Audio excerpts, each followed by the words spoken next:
একদম ডোনাল্ড ট্রাম্পের মতো দেখতে। চেহারা ফেসিয়াল স্ট্রাকচার বলেন আর হেয়ারস্টাইল বলেন পুরাই মিলে যায় ডোনাল্ড ট্রাম্পের সাথে।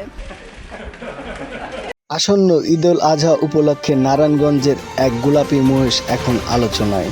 মহিষটির নাম রাখা হয়েছে ডোনাল্ড ট্রাম্প।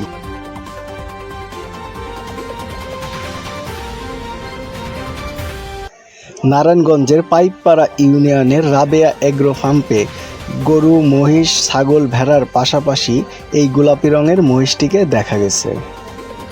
মহিষটির ওজন প্রায় 700 কেজি। মহিষটির বয়স 3.5 বছর। এই গোলাপি রঙের মহিষটিকে নিয়ে চলছে সারা দেশে আলোচনা ও সমালোচনা। মহিষটির মাথার চুল বড় হওয়ায় তাকে প্রায়ই ডোনাল্ড ট্রাম্পের মতন দেখতে দেখা যায়। এজন্য এলাকার লোকজন এর নাম দিয়েছে ডোনাল্ড ট্রাম্প। চুল, চোখ সব কিছুই তার ডোনাল্ড ট্রাম্পের মতন দেখতে, এর জন্য সবাই তাকে ডোনাল্ড ট্রাম্প মনে হয়েছে। আমি আপাতত শুধু চেহারার মিলটাই পেলাম, তার হেয়ারস্টাইল এবং ফেসিয়াল স্ট্রাকচার শুধু ডোনাল্ড ট্রাম্পের সাথে মিলে। অনেকেই জিজ্ঞেস করছেন যে ওর ব্যবহার বা ওর সাথে মানে নৈতিকতা মিলে কিনা। অবশ্যই না, কারণ এটা গরুটা খুবই নম্র, খুবই ভদ্র, খুবই লক্ষ্মী একটা মহিষ। তো ডোনাল্ড ট্রাম্পের সাথে তো কখনোই মিলে না ওর স্বভাব চরিত্র।